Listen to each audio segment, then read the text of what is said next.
Hey everyone, this is Eric with CHCI, and you're joining us tonight at 8 p.m. Eastern Time for Google Hangout with CHCI to learn more about our internship and fellowship programs. We will start our presentation off just with introductions. We have Krista and Evelyn next to me here, and we all work with the programs in different capacities. So I'll start. My name is Eric again, and I'm from Detroit, Michigan. I graduated from the University of Michigan, and for CHCI, I work with the fellowship programs. Hi everyone, I'm Krista Arias. I am the Associate Manager for the Congressional Internship Program. I'm originally from Dallas, Texas, and I went to the University of Texas at Austin. Hi everybody, my name is Evelyn Garcia Morales. I work with the fellowship team and I'm originally from Las Vegas, and I graduated from the University of Nevada, Las Vegas with my undergraduate and George Mason University with my master's. So tonight we'll go through several different components of our program, including the application and the actual participation of being an intern or a fellow. And at any point, if you have questions, we'll take them by email. To my email, it's ehernandez@chci.org. And we'll get started. So let me bring this up here.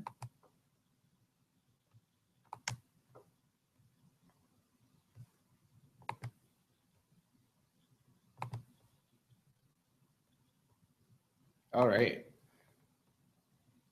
So again, if at any point you have questions, email me at ehernandez@chci.org.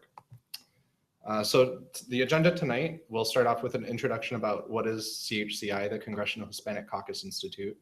We'll go into our application and review process a little bit, move on to program and placement, and then I'll discuss a little bit about benefits. And following that, we'll take any questions that you guys have.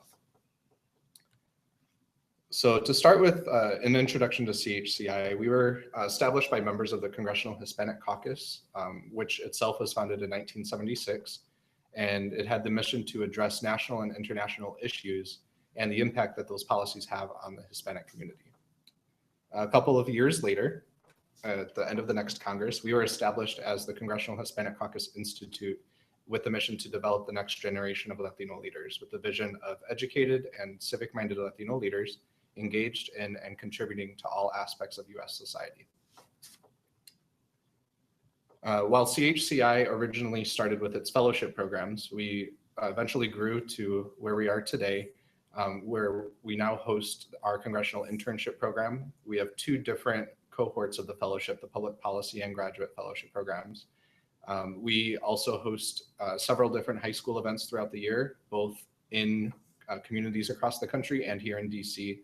And by the end of this year, we will have served roughly 10,000 high school students since 2007. So we're very proud of that. One thing that most of you have probably heard when you have heard CHCI is our scholarship program. So we actually provide our scholarship program, which funds you at any level of education.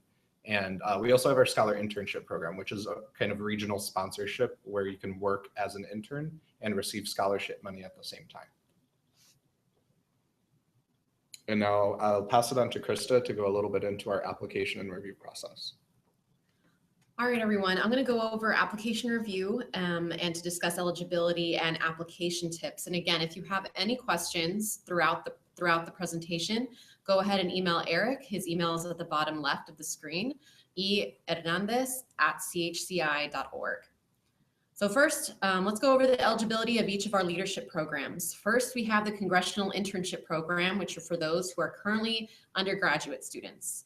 And as an example, if you are interested in our summer 2016 program, you cannot have graduated any earlier than August 2016.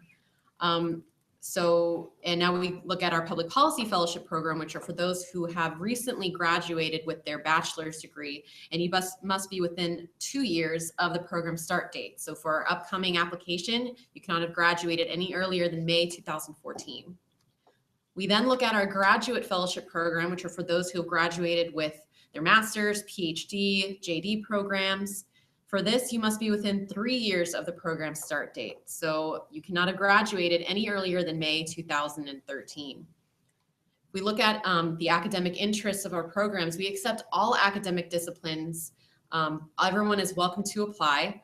For the Graduate Fellowship Program specifically, we do have 6 different applications around the areas of law, secondary ed, higher ed, housing, health, and STEM.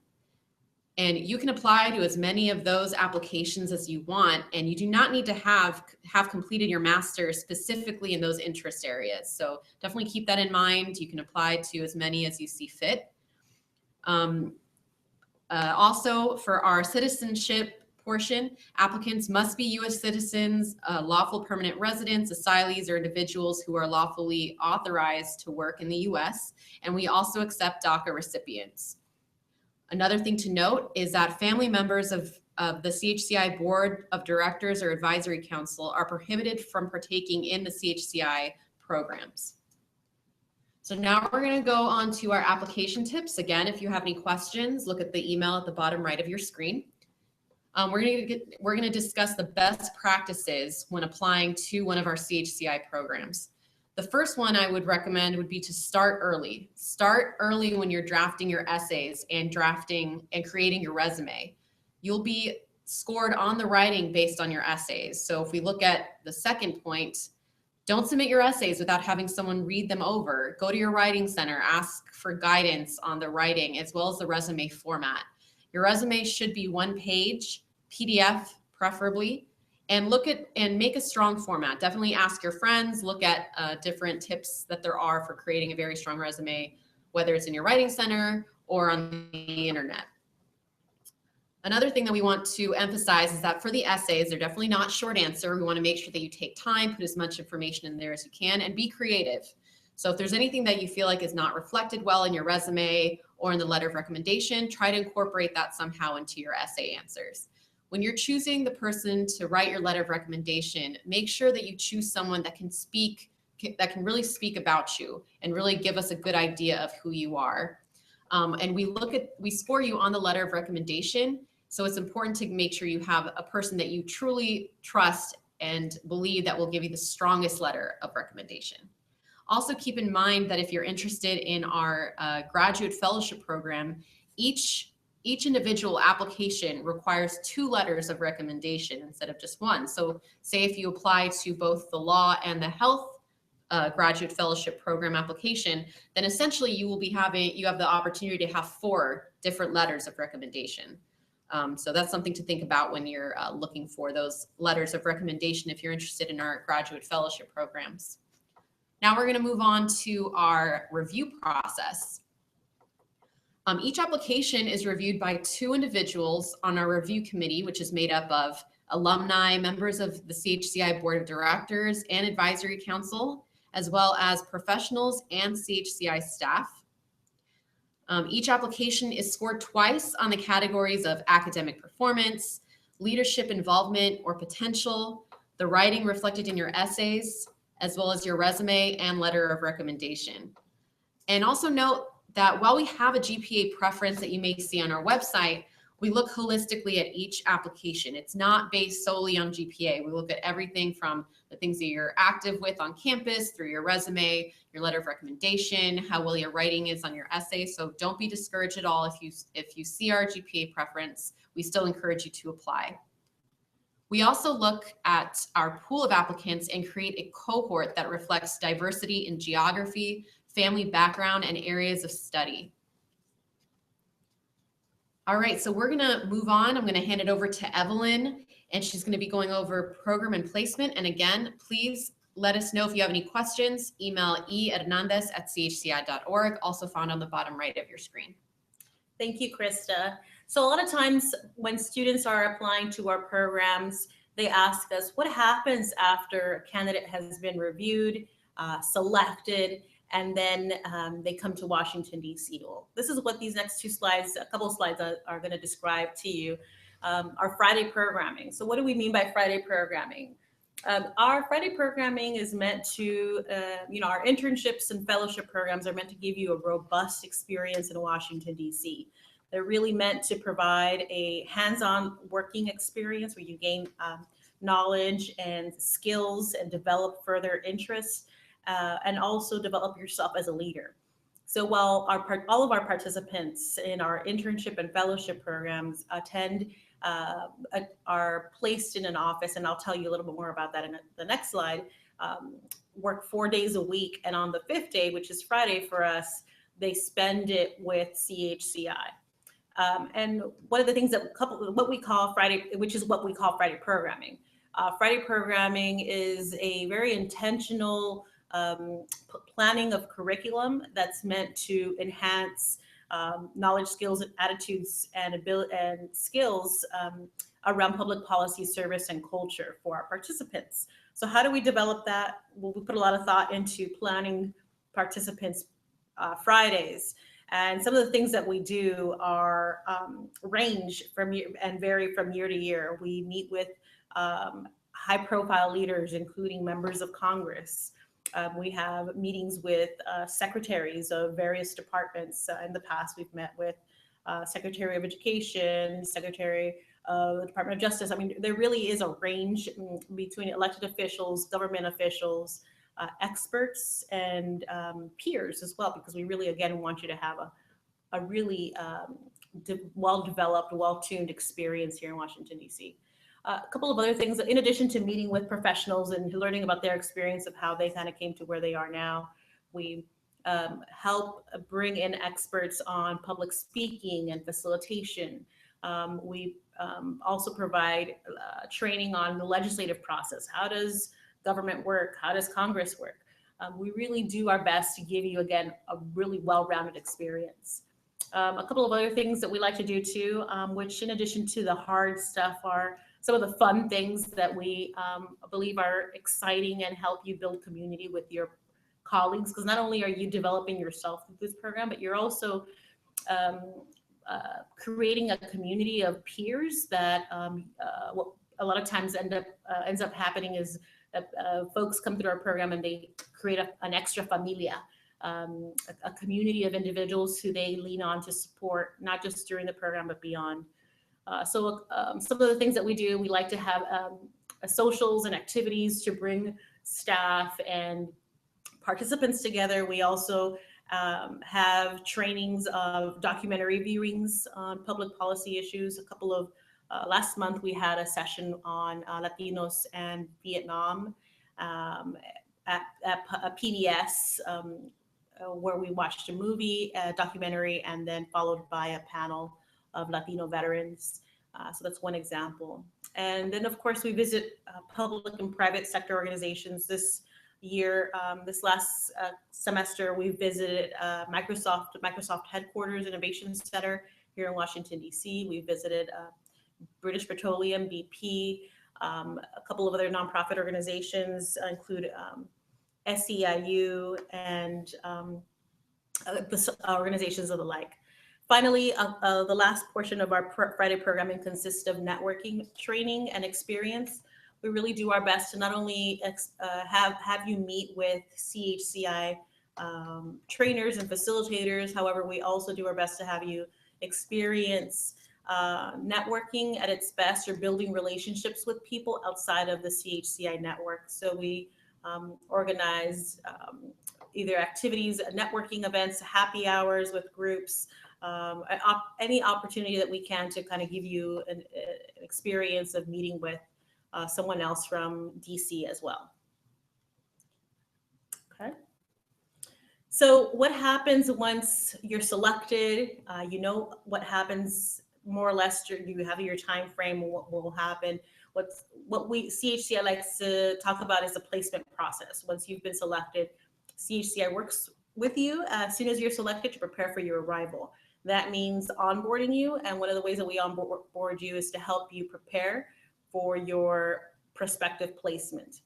So we help identify options for participants to work on Capitol Hill, and this is something really unique about our program, is that we provide all of our participants work in a Capitol Hill office, and that may be a member of Congress, a committee, and things of that nature. So we really, our placements are on the Hill. Our fellows, for instance, they have an opportunity to split their time here in Washington, D.C. The fellowship is a 9-month experience, and they get to spend half of their time on Capitol Hill, and the other half they can spend at a federal agency or a nonprofit organization, federal nonprofit organization, national nonprofit organization. So once we help you prepare for your prospective placement, we also help you with your process of actually being in the office. One of the things that we do is try to really offer a opportunity for you to learn from your supervisor. So that means that we go in and check in with you and your office supervisor to ensure that you have a really positive learning experience with the program. This is also an opportunity for us to, challenge of working in a, help you navigate what it's like to work in a completely new environment. And so, as I shared earlier, the work week for interns and fellows is Monday through Thursday. And this is really an opportunity where you'll be in an office working on policy issues that impact the community that you may work for or work with. Perfect. So I've already shared with you the placement process. I'm going to go ahead and transfer the slides over to Eric, who's going to share with you the benefits that you receive as a CHCI participant. Thanks, Evelyn. So here we laid out a few general benefits of being a participant in all of our programs, and you'll see some special indications for CIP, which is the internship program, and then the PPF and GFP participants, which are our fellowship participants. So in general, we provide travel to and from DC. So we provide all participants, wherever you're coming from across the country, with a flight to get here and then to go home if you want to go home. And we also provide any local moving expense reimbursement for participants of the fellowship program only. In terms of housing, we provide housing for all internship participants. And so they live within the DC, Maryland, Virginia areas around DC, pretty close to a metro line within about 5 to 10 minutes walking. When it comes to the fellowship programs, we provide guidance. We don't provide free housing. We provide guidance in your search for housing. And so a lot of close friends to CHCI and alum who've decided to stay local, which is a lot, they will typically open up their home every year for a fellow or two to stay. And so we're really grateful for that. That allows our participants also the experience of being more close to alum.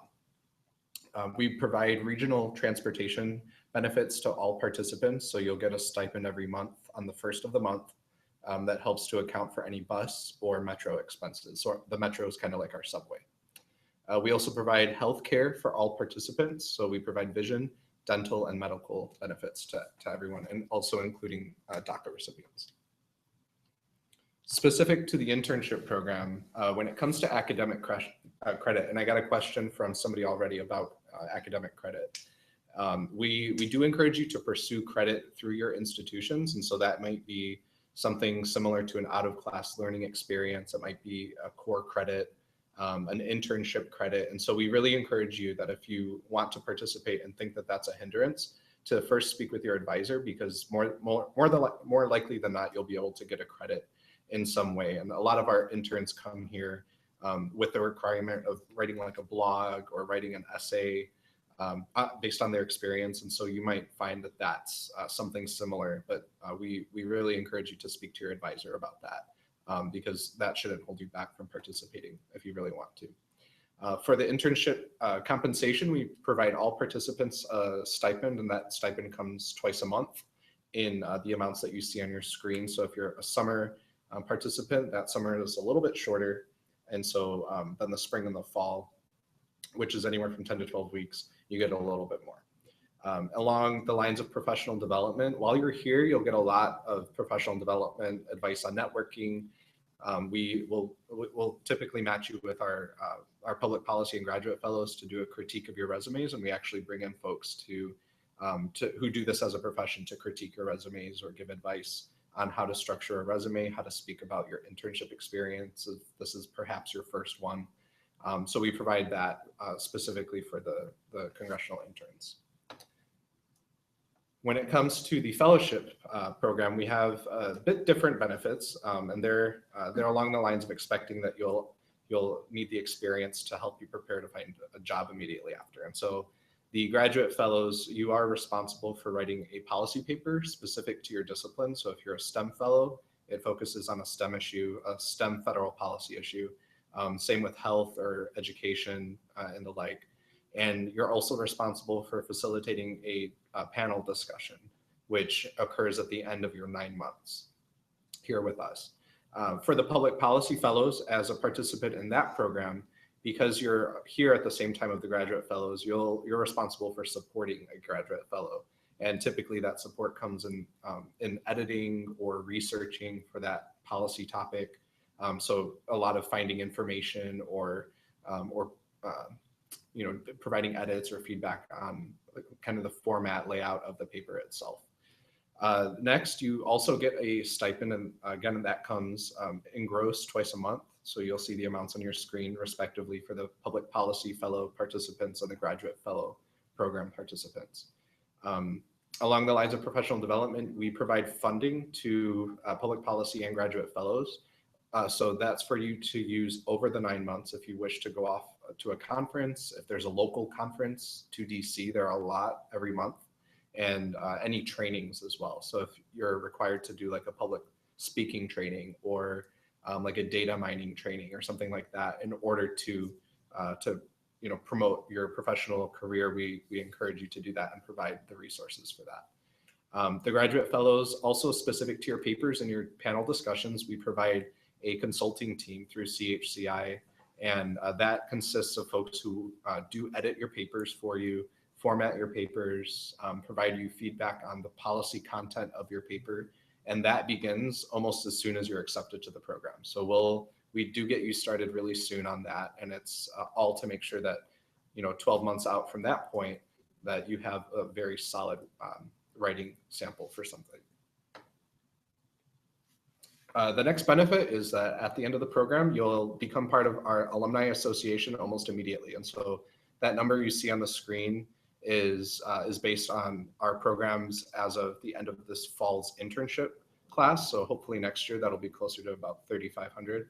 And through our alumni association, we're able to connect you with alumni across the country. So that can be here in DC, again, because a lot of alumni choose to stay, or it can be back in your hometown, because our programs have so many alumni, even in states that you may not think of, like Utah or Idaho. Sorry if you guys are on the call.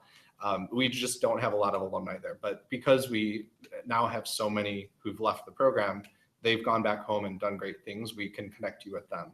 And we can even do that prior to your arrival if you have a prospect to go back to when you want to go back home. So along those lines, we have 9 alumni chapters officially established across the country, and you only need one other person to establish a chapter. So if you do come from one of those places where you don't think there are alumni, we can probably find you one.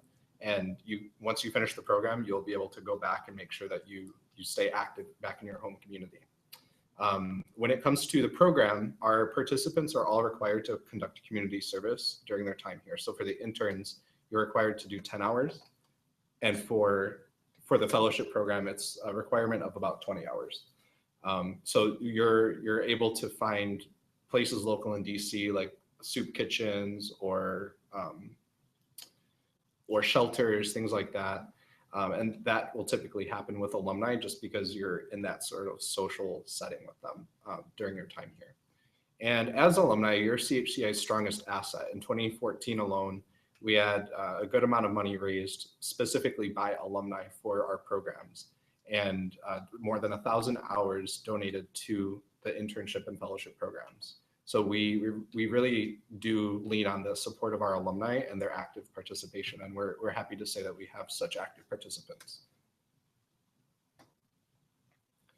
And we're getting to wrap up, as you can probably tell, so we'll continue to take questions. I'll start with a few that I've gotten already, but before we close and take those, I want to address one resource of CHCI. So we understand that because our programs are not able to accommodate everyone's application, we'd love to accept everybody who applies, but we just can't. And so a few years ago, we began printing something that provided scholarship, internship, and fellowship opportunities to any student or young professional interested in getting that next step. And just 2 years ago, we brought it online, and it's now, it's launched with over about 1,000 opportunities now. And it's called CHCInextstop.net. So we want you to finish your application with CHCI, of course, do that, ask any questions that you have, but this Next Stop resource is a great way for you to find what your next step could be. And that could be a scholarship, that could be a fellowship for you to continue into your professional career track. And so now I guess we'll take any questions. And again, first I'll start by addressing a few that I got. And unfortunately, we do have to continue taking them by email. And we'll give about 10 minutes or so to this point. And then you guys can follow up with our contact information shown on the screen here. So our first question came from a Habib from Florida. And the question was, on your resume, do you need to include both professional and voluntary opportunities, or one or the other? The answer is both. So as long as you meet the one-page criteria, we do encourage you to put all of your professional criteria and your professional experience and voluntary experience on there. For Habib, if you're a graduate fellow applicant and those other graduate fellow applicants out there, we do follow the standard of 1 page for every 10 years of experience. And so, if you did go back to graduate school after a while of working, we would accept over 1 page. And so in that case, you'd be able to explain a little bit more what your experiences have been as a professional. But for those of you who don't necessarily meet that 10-year mark, one page has to do it. And obviously we want your full experience. We told you we do a very holistic review, and our alumni reviewers do that as well. And so we want to make sure that you're presenting yourself as accurately as possible. If you're involved, we want you to show that you're involved, but also if you're applying to the fellowship program, especially what your professional experience has been up to that point. Our next question comes from Ale from Michigan, my home state. And she asked, if you've already applied, can you send an updated resume? The answer is yes, and we will typically take those by email. So whichever program you applied to, and Ale, I believe it was the internship, send it to Krista. If you guys have already submitted applications for the fellowship, you can send it to Evelyn and I. And that brings me to the next question that we got.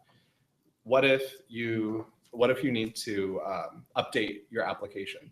If you've not already submitted your application online, you can update it yourself. If you have, and the application has not passed the due date, so if it's not already the due date for the summer or fall internship or for either fellowship, we can open up your application for you and you can upload your resume yourself. So if that's the case, anyone on here listening, please let us know if you need us to reopen your application. Obviously, that gives you the chance to look back to your essays. There's no advantage to that because we won't look at your application until after the deadline. But we want you to make sure that if you want to submit a full application, that you do that to its fullest. Our next question comes, this same person had 2 questions. So updating on the resume, and what if you got a job that changed in the meantime?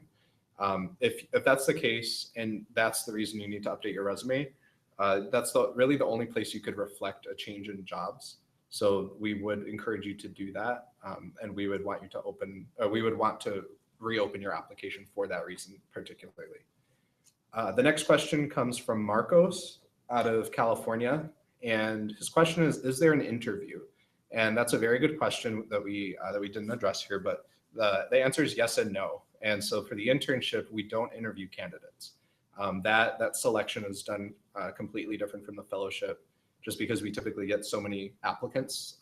And then for the fellowship, we interview top applicants, and altogether we get roughly 400 applicants between those programs, and we may interview a little more than a quarter of those folks for the actual position of being in the fellowship cohort.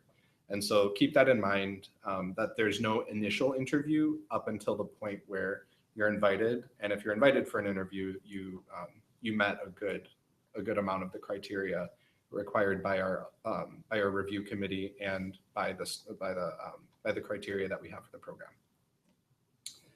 And I don't think we got any more questions. So if there aren't any more questions, please keep in mind the due dates of the applications. And And please be in contact if you do have any questions on like updating your applications or things like that. And I lied, we have a few questions, so let's see. Do you provide round trip if you choose to drive? That answer is yes as well. So if you're driving from across the country to come to the program, only for the fellowship program will we reimburse your move.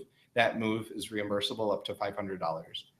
For the internship program, however, if you choose to drive, unfortunately, we won't reimburse you because we provide the. Sorry, that is a change policy. We actually do provide reimbursement for a drive, depending. Many people from the local area, maybe on the East Coast, New Jersey, New York, some of them do choose to drive down, and if they're close. So that is something that we do consider, and we do reimbursements based on gas expenses. So yeah, if you have any questions, definitely email me. Again, Krista Arias for the internship program. And I'm going to pass it back over to Eric. Thank you, Krista. Our next question comes from Ariel out of Texas. And the question is, what expenses should applicants expect? We don't have any application expense. So there's no fee to apply to the program itself. The expenses that would come along with being a participant, however, are meal costs while you're in DC. The metro and bus expenses can get a little costly. So after our benefit, we expect that you'll probably cover the difference in 1 month's time. And other expenses might be those sort of conference registrations, any particular miscellaneous expenses that you might have. The next question is, how much experience do you need to apply? And this is specifically for the Public Policy Fellowship. And secondarily, will you get placed based on any related undergraduate studies? Which are two good questions. So the first, how much experience do you need? We don't require your resume be full of policy experience whatsoever. We don't expect that as a student you specifically studied policy related to any one area. We get a lot of different applicants.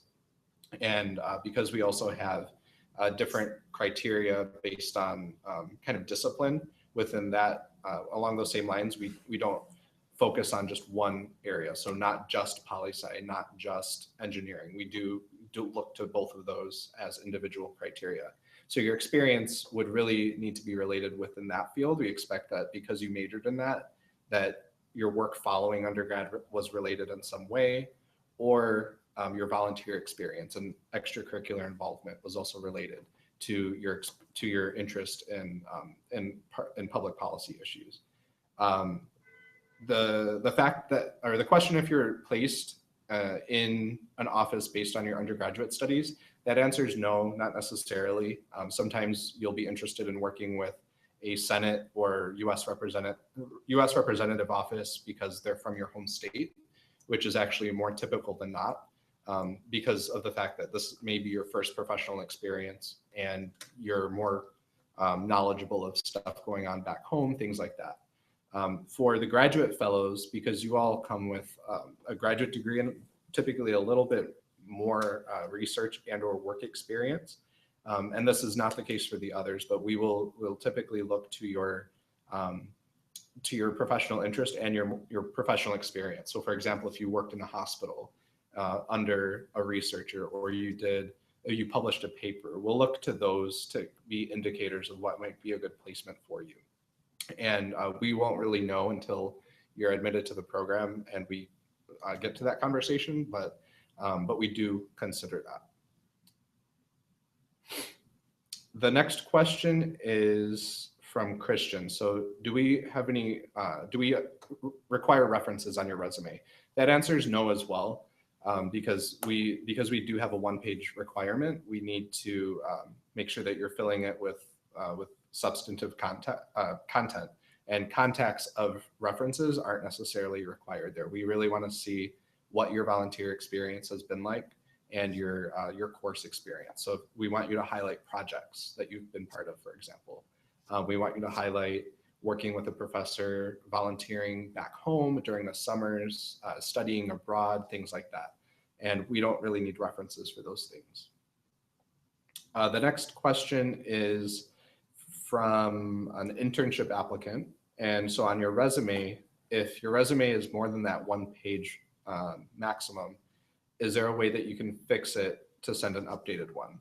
That answer is definitely yes. So because you're applying to the internship program, you'll want to send it over to Krista, and that will be revised on your application. Keep in mind that if you, at any stage, so not just for any one program, but if you're submitting your application, you have to expect that it could be reviewed as is. And so if you're sending it after it's been reviewed, it may or may not have any influence in the final decision on your application. So it's not necessarily too late or too soon, or just in time, I should say. But keep that in mind, that our applications do go under review pretty much right away. And I think that's it for our questions. So looks like we're just under 40 minutes here. I really want to encourage you guys to follow us on social media. You'll see we're here on Facebook, Instagram, and Twitter. So if you enjoyed tonight's Google Hangout, make sure you tag CHCI, and we thank you guys for participating. And we'll take any questions following this presentation as well.